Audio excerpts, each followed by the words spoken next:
Space, एक पूरा declaration उन्होंने लिख दिया जिसमें उन्होंने कहा है that declaration is addressed to the governments of all the entire world, where he says that governments of the world, this is a space where we can say whatever we want to say, we can do whatever you want to do, and you will not be able to come and regulate us.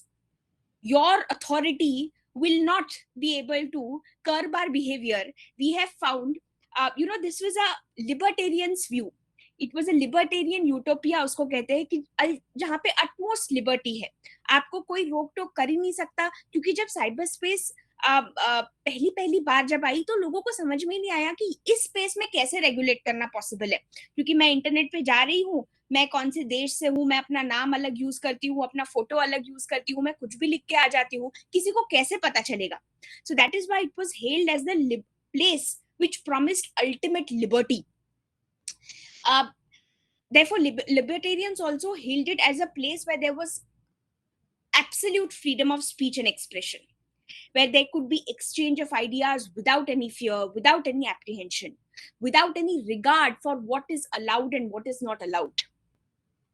So, therefore, that was the initial understanding of users about cyberspace, that it is a place which is incapable of regulation. And it was hailed as such. Uh, like, but subsequently, what happened was governments also they started thinking whether the cyberspace is actually one which is incapable of any regulation. Now, cyberspace is certainly not first of the borderless spaces that we or the governments have attempted to regulate. There are shared spaces among countries. There is the airspace, outer space, international waters. ये सारी spaces भी ऐसी है जो international spaces है, which are borderless spaces. But through international conventions over the years, countries have found a way to maintain preserve their sovereign interests as well as find a way to regulate these spaces.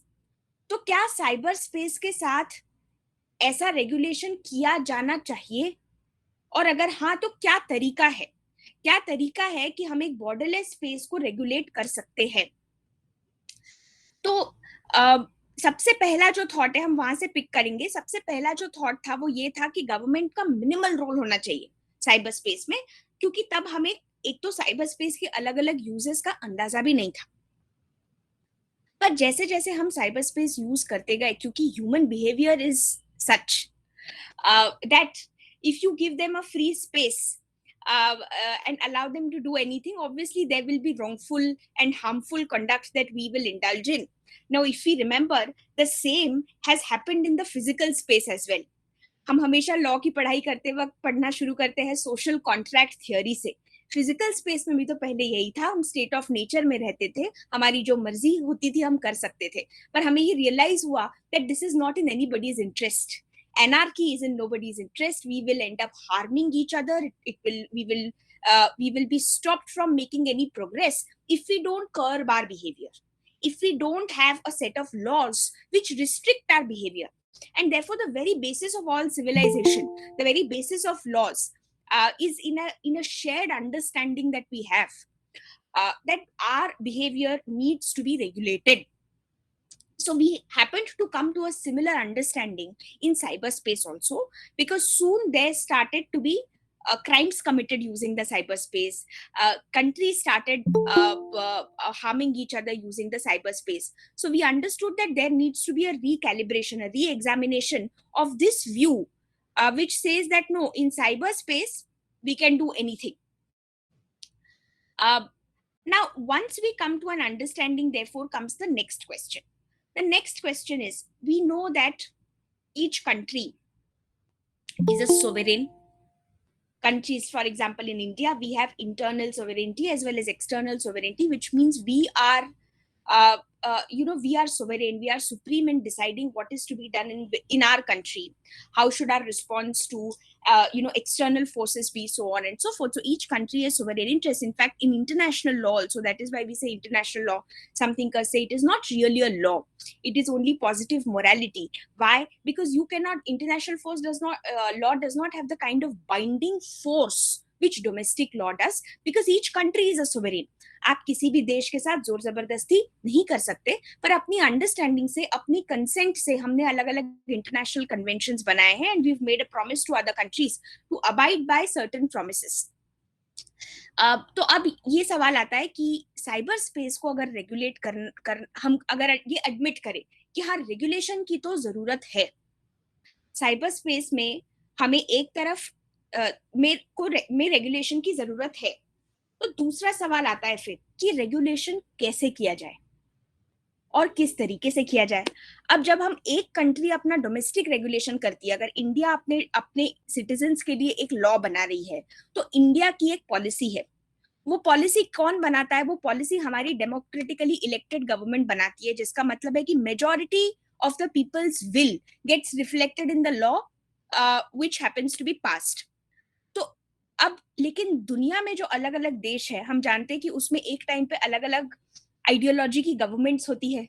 हर देश की भी अपने अपनी अलग ethos है, अपने अलग belief systems है, वर्चूज है, पॉलिटिकल सिस्टम्स भी अलग हो सकते हैं. जरूरी नहीं है, हम जानते हैं देश में दुनिया में हर देश डेमोक्रेसी भी नहीं है. There are some monarchies, there have been certain dictatorships at the same time. So how do these different countries which have different political systems, different ideologies, which may have different and at times in fact contradictory, conflicting policies on a matter, how do they come together and regulate an international space? That becomes a question mark. Now when we say, however, all countries now concede that there is a need for regulation, और regulation का मतलब सिर्फ restriction नहीं है. In fact अगर आप चाहते हैं, जैसे ये टॉपिक है, फ्रीडम भी हो और ग्रोथ भी हो साइबर स्पेस में, और सिक्योरिटी भी मेंटेन हो, अगर आपको ये सब एक साथ हम चाहते हैं, if we want all these goals to be simultaneously achieved, that that the values of liberty, freedom of speech and expression in the internet should be preserved.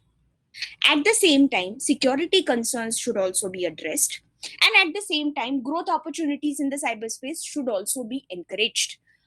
We want to achieve all these goals simultaneously, which often may be contradictory to each other. It's exactly the same that we do in the physical world also.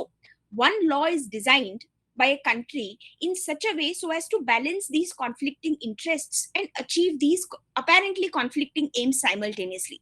तो हम cyber space में भी यही करना चाहते हैं, और अगर हम चाहते हैं कि फ्रीडम भी प्रिजर्व रहे, तो भी we need regulation, because otherwise we do not know, what happens is, if we leave cyberspace without any regulation, it is but obvious that certain norms, certain customs of behavior in the cyberspace will develop automatically, and these will uh, you know uh, uh, these will automatically take the form of they will automatically function as rule making in the cyberspace. अभी भी हम देखते हैं कई बार, अब जैसे हम Facebook use कर रहे हैं, कोई सोशल नेटवर्किंग साइट यूज कर रहे हैं, there are certain words, a certain type of language, certain which have developed during the use of these social networking sites. अगर आप एक सोशल नेटवर्किंग साइट यूज करते तो आप जानते हैं कि एक तरह की भाषा का प्रयोग होता है. आप ये भी जानते हैं कि कुछ तरह का बिहेवियर है जो रूड समझा जाता है सोशल मीडिया साइट पे. ऐसा कोई लॉ नहीं है, पर कुछ नॉर्म्स डेवलप हुए हैं in using social media sites, कि आप क्या कर सकते हैं, क्या नहीं कर सकते हैं, क्या करना अच्छा समझा जाता है साइबर स्पेस में या एक पर्टिकुलर सोशल नेटवर्किंग साइट पे. तो आप चाहे लॉ से रेगुलेट करे ना करे, कोई ना कोई नॉर्म्स ऑफ बिहेवियर तो बन जाएंगे अगर एक स्पेस ऑपरेट हो रही है तो अगर हम फ्रीडम को भी प्रिजर्व करना चाहते हैं, ये बिल्कुल it is a misunderstanding that regulation in the cyberspace would only mean restrictions.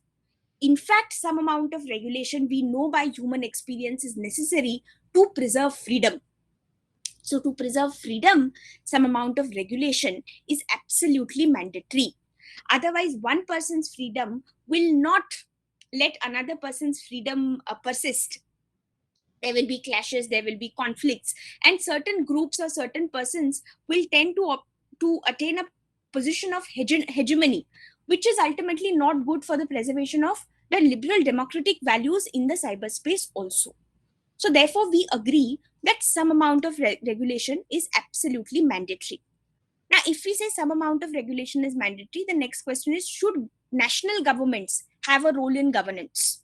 ये दूसरा सवाल है, कौन करेगा गवर्न साइबर स्पेस? क्या नेशनल गवर्नमेंट्स करेंगे? कुछ लोग बोलते हैं हाँ, जैसे बाकी इंटरनेशनल स्पेसेस नेशनल गवर्नमेंट्स कर रही है गवर्न, जैसे मैंने कहा हाई वाटर्स ले लीजिए या या आउटर स्पेस ले लीजिए या एयर स्पेस ले लीजिए, national governments are governing these spaces through international agreements. ये एक तरीका है गवर्न करने का। दूसरा तरीका है ये होगा गवर्न करने का, जो पहला तरीका है उसको हम बोलते हैं multilateral model of governance. Multilateral simply meaning multiple states coming together to govern the cyber space. जो दूसरा मॉडल है, दूसरा एक ऑप्शन है जो हमारे पास, वो ये है जिसको हम बोलते हैं multi stake holder model of governance. अब ये है कि साइबर स्पेस में states are not the only stake holders. State is definitely one of the most important stake holders because state security is impacted through cyberspace. The state conducts a large chunk of its commerce through cyberspace. Its citizens' protection in the cyberspace is its responsibility. So states are major stakeholders, but states are not the only stakeholders.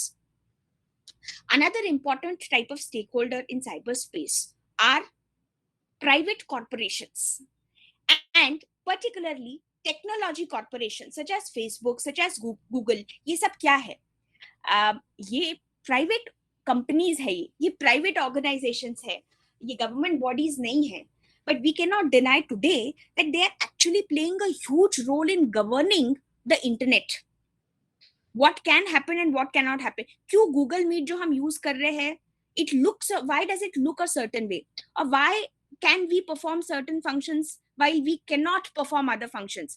Why is it that only the person who has started the meeting has certain controls in their hand? Who has designed it? Google has designed it. And how has Google designed it? Google has not left us to use the platform as we wish. It has created a certain architecture. It has created certain do's and don'ts. It has created certain fixed roles that we perform when we use a platform created by Google. And that is why the functions that we can perform in this meeting, they are not identical because Google has decided that it should not be identical. And how does Google ensure? Therefore, Google creates this architecture of the cyberspace, of a portion of the cyberspace, by coding. एक code लिखा गया है, एक computer program लिखा गया है जिसके हिसाब से इंटरनेट पूरा गवर्न होता है. और ये कोड कौन बना रहा है? ये कोड बना रही है टेक्नोलॉजी कॉर्पोरेशंस, गूगल, मेटा, ये जो बड़ी टेक्नोलॉजिकल कॉर्पोरेशन है. In fact anybody who is operating in the cyber space, they are coding. वो एक कोड बना रहे हैं, एक प्रोग्राम बना रहे हैं जो ये डिसाइड करता है कि क्या किया जा सकता है और क्या नहीं किया जा सकता. जो फिजिकल स्पेस में लॉ का काम है, लॉ भी तो यही करता है. Law tells us what can be done, what can not be done, what should be done, what should not be done. That exactly in the cyberspace is being done by a code. This code is created by a private corporation which operates for profit. इसीलिए Lawrence Lessig is a very famous US jurist who's written books in cyber law. He says that in the cyberspace, code is law. In the cyberspace, code is law because the function which law is performing in the physical space, that is establishing the do's and don'ts, that job in the cyberspace is being done by a code. And if we say that code is law, it means the code makers are the lawmakers, and therefore they need to be recognized as such. We have to recognize that the architecture of the cyberspace has not developed organically or automatically or without any design or thought. Somebody is deliberating, somebody is thinking, and somebody is deciding how the internet should look like, and then coding it to look to make it function in that particular fashion. So it is a misconception to think that it is a space without any regulation which is organically developing on its own and taking a certain form which nobody else has thought about. Somebody is sitting and designing the cyberspace. Somebody is designing what can be done, what cannot be done, in what manner a particular function can be carried out, and that is being done through a code. And therefore these code makers are akin to lawmakers. So the second model of governance that we were discussing, multi-stakeholder model, it says that states are not the only stakeholders. Private corporations are also important stakeholders because it is a fact that they have contributed to the architecture of cyberspace as we know it today in a very significant manner, arguably even in a more significant manner than national governments. So, therefore, the multi stakeholder model requires that national governments, along with these private corporations and possibly any other stakeholder, they should all come together. They should all come together and they should form a model of governance. तो ये दो possible models है. अब in today's date, what is the model that we are following? Now we have to know that it is a problem that we have been unable to solve. All countries brought together, we've been unable to solve this problem. Why have we been unable to solve the problem? Because the first option that we have pursued is that of the multilateral model of governance. That is, different countries, they come together. Different countries, they come together and they try to first enter into an international agreement. They try to you try to decide terms and conditions which will be then mutually binding on all these parties. अब यहाँ दिक्कत ये होती है कि जो cyber space है, हमें समझना पड़ेगा कि its role is so diverse. अब साइबर स्पेस के बारे में जो इंटरनेशनल अग्रीमेंट होगी या जो लॉ होगा, it will impact possibly all areas of governance for a country. अब साइबर स्पेस पे हम कॉन्ट्रैक्ट भी करते हैं, कॉमर्स भी है, ई कॉमर्स भी है साइबर स्पेस में. साइबर स्पेस में हमें अपने कंट्री की सिक्योरिटी को भी प्रोटेक्ट करना है.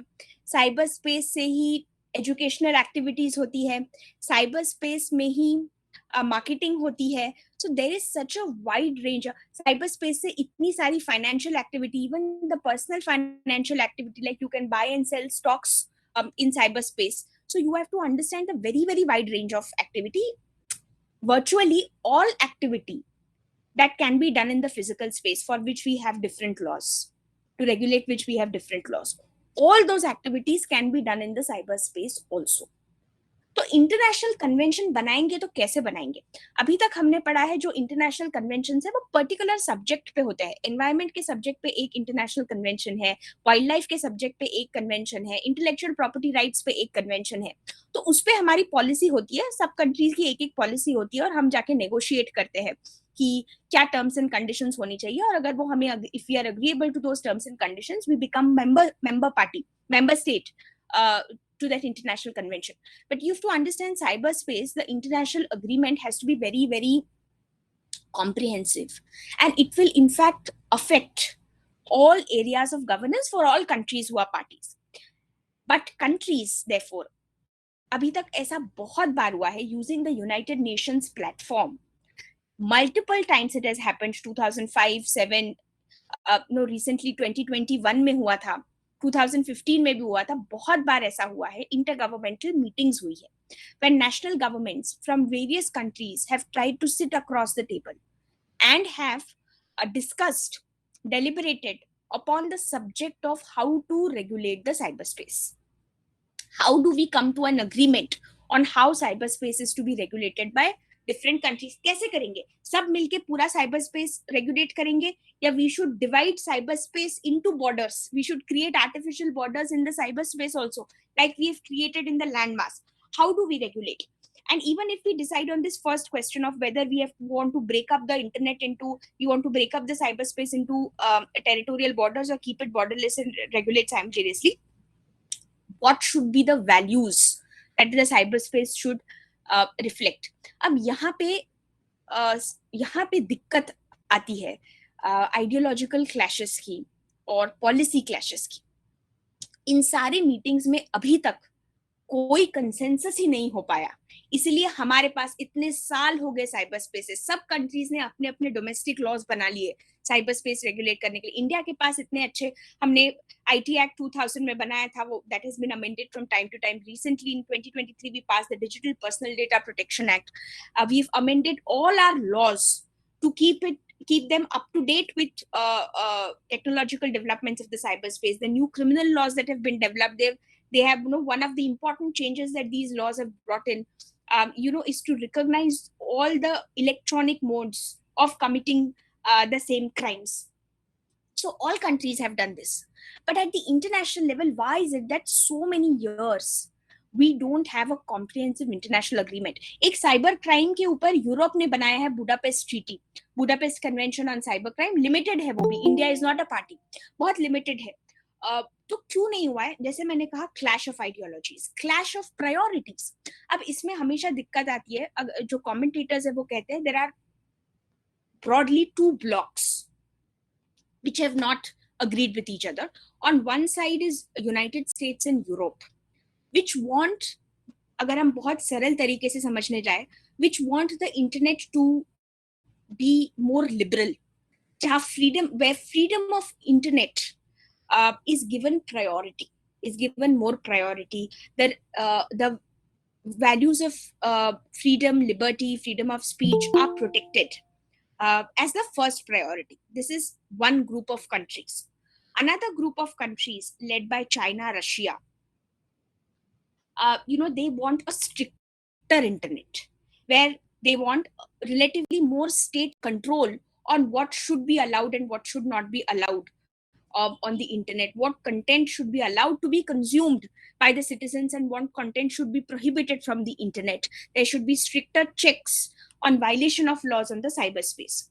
India has always taken a very neutral position in all these meetings, where on some points we agree with the United States EU bloc, whereas on other points we have agreed with the China Russia bloc. So we don't have a very one sided position. But the negotiations, time and again, have ended in a deadlock. And therefore, we do not have a multilateral model of governance of the cyberspace as on today, despite multiple attempts. अब इस multiple attempts में भी हम थोड़ा समझने की कोशिश करेंगे. जैसे मैंने कहा कि यूएस का बहुत बड़ा कंसर्न है कि freedom of internet should not be compromised. Now this is a point on which there is a clash of value systems also. We see that different values are given varying degrees of priorities by different countries, where United States hails liberty as its utmost value. But it is not the same for other countries. For China, Russia, security of the state is more important. Like we said, because cyberspace, any agreement on cyberspace, it would have such a wide-ranging impact. It will impact possibly all areas of governance, and therefore countries have found it so difficult to come to an agreement. Now, in an attempt to resolve this conflict, a Chinese jurist called General Hao Lei, she tried to propose a model of governance, this was a multilateral model of governance, which she calls the 3-level model. Let us divide cyberspace governance, she said, into 3 levels. The apex level, the mid level, and the lower level. Now she said that why are we creating these 3 levels? We are creating these 3 levels so as to strike a balance between sovereignty and therefore security of state on one hand, and freedom and transfer of sovereignty on the other hand. Now she said that for every country we have to decide that at the lower level there will be certain matters in which countries will have to give up their sovereignty and therefore transfer and exchange resources with each other. Now this is the physical level, like cyberspace infrastructure. Cyberspace infrastructure का क्या मतलब है? इसका ये मतलब है कि lower level में ऐसी चीजें आएंगी जैसे कि हमारे पास कोई नई टेक्नोलॉजी है. अगर हमारे पास नई टेक्नोलॉजी है तो हम एक मॉडल बनाएंगे जिसमें हम कहेंगे कि नई टेक्नोलॉजी को हम सिर्फ अपने पास रखेंगे, ऐसा नहीं है. That we will freely share with all countries. So there will be transfer of technology, transfer of computer resources. If we have a new technology, if we have come up with a new type of internet infrastructure or computer system, we will willingly share it with all countries, and reciprocally all other countries will freely share it with us. So at this lower level, no country will be given the option of preserving some for themselves or saying no to sharing these resources with others. This is the lower rung. At the middle level, at the middle level, uh, there will be there will be intermediate transfer of sovereignty, which means that uh, these will be points where national interests should be given priority, but at the same time there should be transfer of sovereignty for the sake of smooth governance of the um, of the internet. And at the apex level, or which she alternatively calls the core level also, she says these are the core values of every nation, which they will not compromise at any cost. These values may be different for different countries. So if China thinks that for us security of state is the core value, we will not compromise this come what may. So then on this value, you will not be asked to transfer your sovereignty, which means that on this point your sovereignty will not be diluted, because you are in a multilateral model of governance for the regulation of cyberspace. Now, while this three level model, it sounds very good on paper, but there are obvious implementation challenges.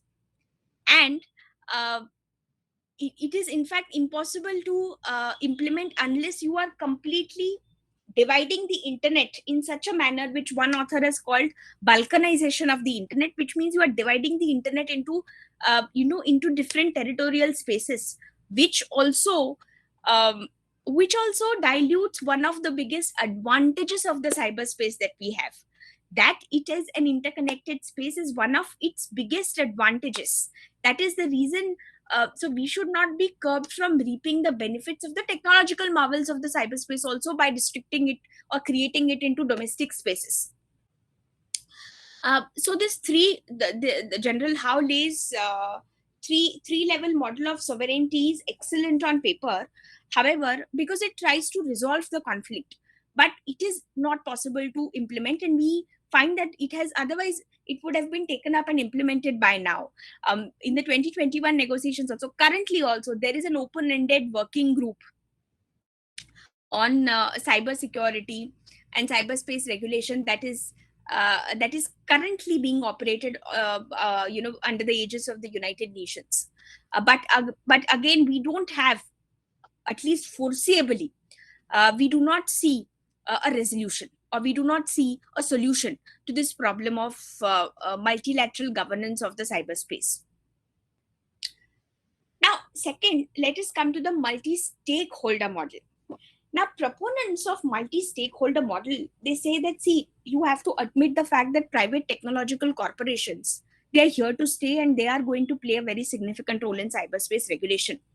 You also, because they have the technical knowledge to govern the cyberspace, which governments may not necessarily have, or other individuals may not necessarily have. And therefore, we should subscribe to the view of Lawrence Lessig, who said that code is law.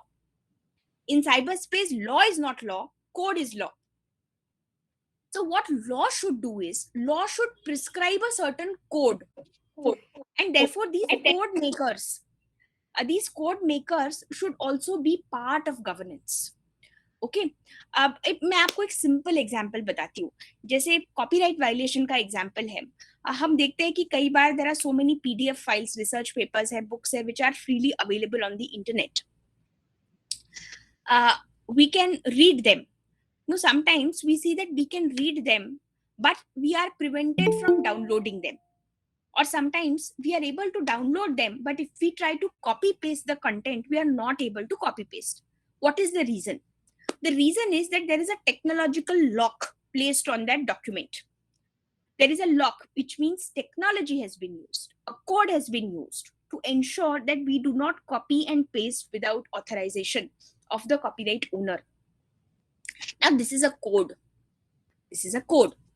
Now, if the copyright law says, without having any code, if we only keep making the copyright infringement law stricter by making stricter penalties for copyright infringement, because it has become so easy in the cyberspace, it will not work.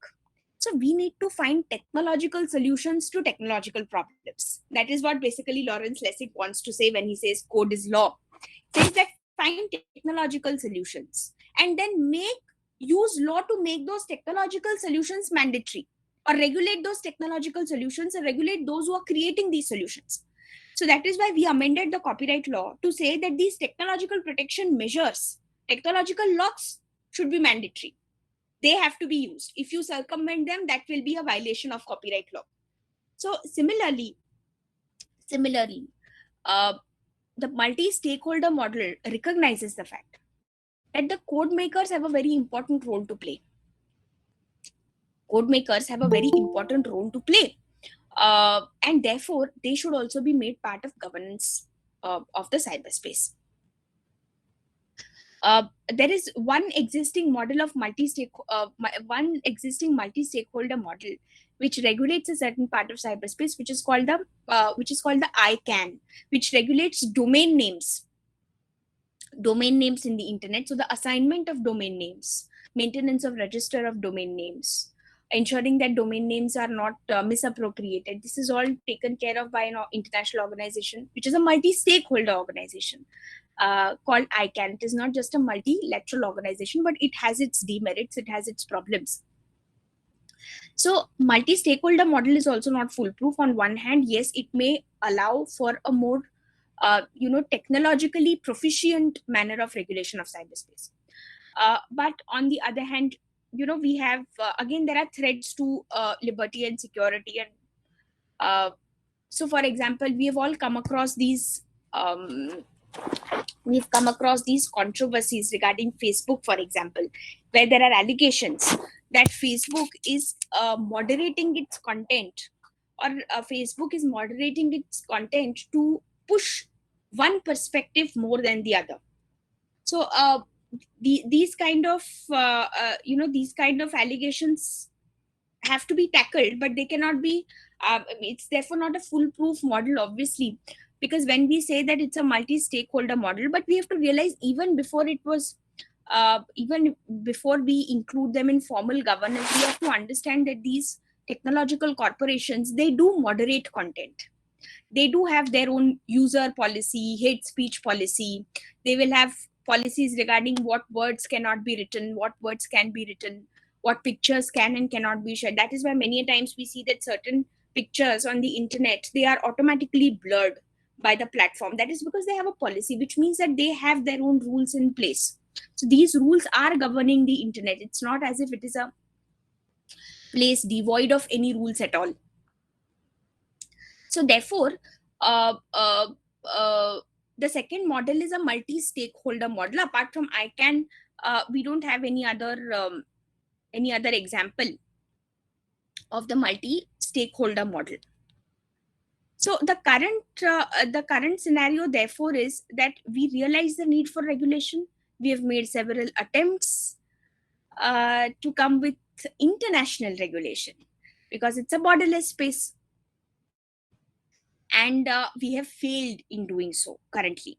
So what we have therefore for the regulation of cyberspace, in order to strike a balance between freedom on one hand and security on the other, we have domestic legislations. Now these domestic legislations, we have tried to make them as efficient as possible in India and in other countries also. There is constant amendment. As soon as there is technological development, law has to keep up with the pace of technological development, and as new problems arise, we find new ways of tackling those problems also. But what this results is because we don't have an international mechanism and only domestic regulation, this often leads in jurisdictional troubles, as a result of which wrongdoers on in the cyberspace go scot free very commonly, because we don't have somebody sitting in another part of the world commits a crime through the cyberspace which has an impact in India. Even though our laws say that the jurisdiction of our laws would extend to such offender or such wrongdoer, practically it becomes difficult, if not impossible, to prosecute and punish the wrongdoer who is sitting in another corner of the world. Anonymity plus jurisdictional conflicts, they make it very easy. So because of lack of international regulation, we have to understand there's a huge gray area, and we are giving a huge space to wrongdoers to use the internet for their perverted purposes. for their wrongful purposes, because we have failed to come up with a model of regulation. So that is the biggest disadvantage of lack of regulation. That till date there are, so we keep hearing about the dark web, we keep reading about how dark web is used for purposes such as terrorism funding, so on and so forth. So we know that there are heinous offenses, grave offenses being committed through the medium of cyberspace. Now, part of the reason why we are unable to tackle it as effectively is because we don't have a robust system of regulation which covers the entire globe, and we need a system of regulation to cover the entire globe, because the cyberspace is a borderless space.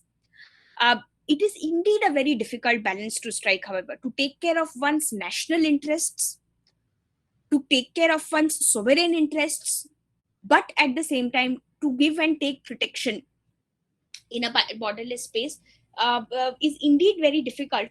But a very unique solution will have to be devised to address this problem. We see there are so many ransomware attacks. There have been state sponsored attacks. In fact, in India, India is one of the countries, our government tells us that one of the highest number of state sponsored cyber attacks are made on the Indian cyberspace. uh, so these are various questions that have to be addressed, because otherwise we are giving a gray area which only proliferates cybercrime, which only proliferates cyber terrorism and all other types of wrongdoings, which can be very easily which can be very easily carried out because of the jurisdictional conflicts. There are several theories that we have to settle these jurisdictional questions, but again, there is no consensus among countries regarding which should be the theory of jurisdiction. We have objective theory, nationality theory, effects theory, passive nationality theory, all theories which otherwise which we borrowed from uh, other international spaces to determine jurisdictional conflicts in the cyberspace. Now, the next question is then, what is sovereignty in cyberspace? When we say we have to take care of our sovereign interests, does sovereignty in cyberspace mean sovereignty over data? Not on this question, most countries have a consensus, including India, where we say that data which has originated in our country, we should have sovereignty over this data, commonly known as data localization. So that data which is generated in India, over that we should have sovereign control. We should not be asked by any international agreement or body to transfer that data. The second question is, like we said, should there be borders in cyberspace, and if so, how effective would these borders be? Currently also there are some borders, there are some measures, but we know that they can be so easily circumvented. We can very easily access material which our government has banned us from accessing by using a few softwares which are available very freely on the internet. So circumvention is very easy, and therefore regulation here is not effective. uh, Next obvious challenge, as we discussed, is the identification of actors in cyberspace. Because of anonymity, it becomes very difficult, and because of lack of coordination among various countries also. And finally, as a country also, as we go on amending our uh, laws which regulate cyberspace, we have to discuss what are civilian expectations with respect to cyberspace. As civilians, as users of cyberspace, what are our expectations? A very important part of our expectations, which was last year addressed by the government of India, was our privacy in the cyberspace, the protection of our personal data and sensitive personal data. The Digital Personal Data Protection Act of 2023 is a very important step in that direction, where the personal and sensitive personal data which we share so easily on the internet, there are active measures which will now have to be mandatorily taken to protect that data. Any website that we use, it asks us for some of our personal information. We always enter our name, our phone number, our email IDs, possibly some other information also, and they ask for our consent, or they ask us to read a set of terms and conditions which we more often than not, we do not read it. As a matter of habit, we will just tick the box and go ahead because we want to make a purchase from an e-commerce website, or because we want to go ahead and read the content on that website. But if we read the fine print, if we read the set of those terms and conditions, we'll understand that we are actually entering into an e-contract with the website, or with the e-commerce platform, and giving them permission to use our personal data. So the law should require them to use our personal data only for authorized purposes, and only for those purposes, other such ancillary purposes which may be required for fulfilling that purpose. And as consumers also, however, or as users of cyberspace also, we need to be more diligent, and we should not take our privacy on the internet or our safety or security on the internet for granted, because we have to be aware of the larger problem of regulation that we have still not solved, and therefore the vulnerabilities that we always risk every time we use the cyberspace. So the ideal to pursue, the goal to pursue would be to come up with a system of regulation which will strike the balance between freedom, security, as well as growth in cyberspace. With this, I end my presentation. If there are any questions, concerns, thoughts that any participant would like to share, please, please feel free and please go ahead.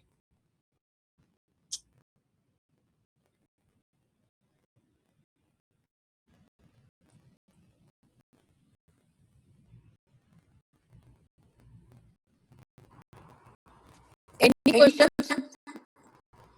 Participants?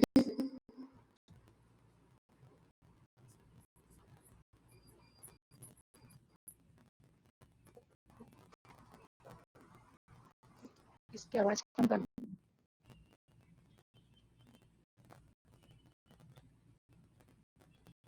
I think there are no questions.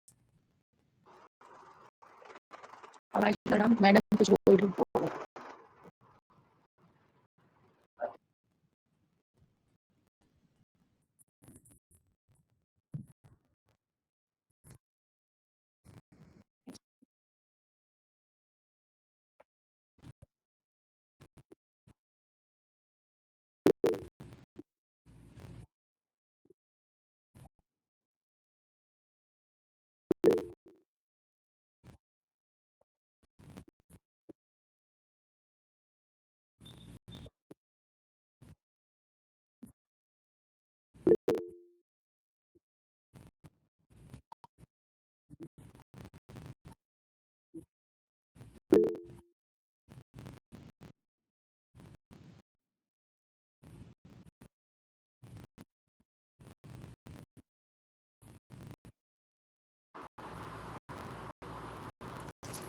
Hello.